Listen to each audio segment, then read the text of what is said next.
Hello friends, आपको एक बहुत इंपॉर्टेंट चीज़ बतानी है। अगर जो भी आप लोगों में से किसी ने भी अगर आइडिया या वोडाफोन में अगर इन्वेस्टमेंट कर रखा है या करने वाले हैं तो प्लीज़ इस वीडियो को बहुत ही ध्यान से देखिएगा।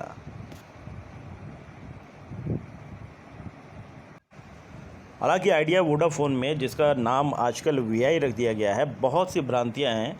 काफ़ी कुछ आगे बढ़ गया, काफ़ी तेज़ी से इसने अचानक अपने को दिखाया, लेकिन लोग काफ़ी इस बारे में सोच रहे हैं कि ये आखिरकार अचानक 10%, 11% या 12% कैसे ये आगे जा रहा है या भाग रहा है।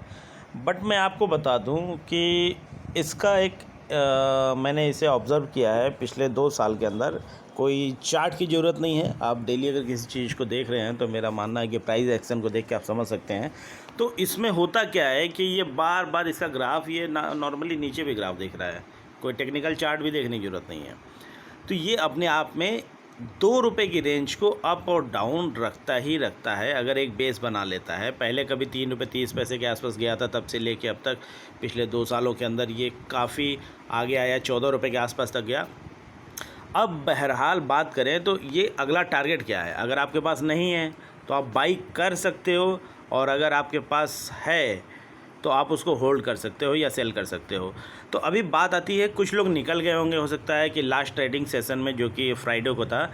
अभी करना क्या है, मेरा ये मानना है, जैसे कि आप देख रहे हो कि मेरे पास भी लगभग 5300 स्टॉक हैं। ये आप देख लो। ऐसा नहीं है कि मैं सिर्फ दूसरों को रेकमेंड करने के लिए कह रहा हूँ।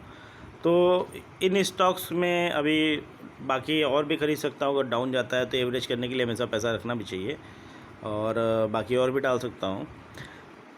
इस स्टॉक को सबसे पहले आपको करना क्या है कि कम से कम 1 से 2 अपर सर्किट का वेट कर लीजिए।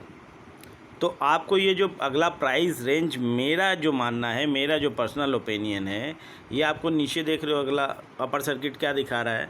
कल अगर ये सीधे अपर सर्किट पे ही अगर ओपन हो जाता है, या आधे घंटे या 1 घंटे के ट्रेडिंग सेशन में ओपन हो जाता है, तो 11 रुपये 65 पैसे तक तो जाएगा। क्लोजिंग 10 रुपये 60 पैसे की है। तो अगर आपके पास है तो आप इसको 11 रुपये 60 पैसे पे इसको उस समय आप सेल आउट कर सकते हो। अदरवाइज़ इसका नेक्स्ट टारगेट जो है 13 रुपये 90 पैसे आप रखिए, और अगला टारगेट 14 रुपये 85 पैसे। मगर मैं मोटा मोटा कहूँ तो आप इसको 30 जून को सेल आउट करिएगा अगर आपके पास होल्डिंग है तो, क्योंकि उस दिन जो भी डिसीजन आएगा तो 30 जून के लिए आप वेट करें।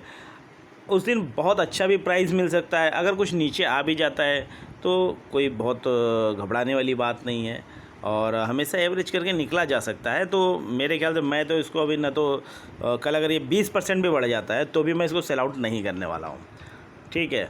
और मैं 30 जून का वेट करूँगा। उसके बाद हो सकता है कि बहुत पॉजिटिव न्यूज़ से ये कहीं आपको दिवाली तक 22 रुपये भी देखने को मिल सकता है, बहुत बड़ी बात नहीं है। या फिर कुछ स्टॉक रॉकेट जैसे निकल जाते हैं। एक वक्त अदानी ग्रीन चला गया, अदानी के सारे स्टॉक्स चले गए, आगे काफ़ी बढ़ गए। और इसी तरह से आप देखो, मदर सुन्नी देखा होगा, Tata Motors, every stocks is 4 times अगर आप उसको ध्यान से देखो तो अभी हम लोग अगर जिस भी रेट पे है, अगर 8 रुपये पे भी आप बाई कर ले तो दोबारा भी मान लो अगर नीचे डाउनफॉल अगर सपोज़ करो भविष्य में आपको मिलता है तो आप 4 रुपये पे बाई कर लेना, 3 रुपये बाई कर लेना। कंपनी बंद होने वाली नहीं है, सिस्को वगैरह से टाई अप कर रही है, काफ़ी कुछ हो रहा है। तो मैं शॉर्ट में बता रहा हूँ कि ये अभी फ़िलहाल आपको 30 जून तक इसको सेल आउट करना चाहिए, उससे पहले नहीं, ठीक है। तो आप आराम से 14 रुपये 13 रुपये 14 रुपये 15 रुपये 13 14 15 रुपये के आसपास तक बेचने के लिए सोच सकते हैं। लेकिन 30 जून को आप अपना फाइनल डिसीजन लीजिएगा कि आपको 12.5 रुपये पे निकलना है, 13 पे जो भी मिल रहा हो, या 15, या आपको अभी का करंट प्राइस ही मिल रहा है और आप निकलना ही चाहते हो तो निकल जाना, जैसा आपको लगे। उस दिन की न्यूज़ के ऊपर काफ़ी कुछ डिपेंड करेगा। उसके बाद वाला जो ट्रेडिंग सेशन होगा वो मोस्ट इम्पॉर्टेंट होगा। तो अपनी बुद्धि ज़रूर लगाइएगा, सिर्फ लोगों के न्यूज़ या बकवास पे ना जाइए जो कुछ भी आपको कचड़ा दिखा रहे हैं यूट्यूब पर।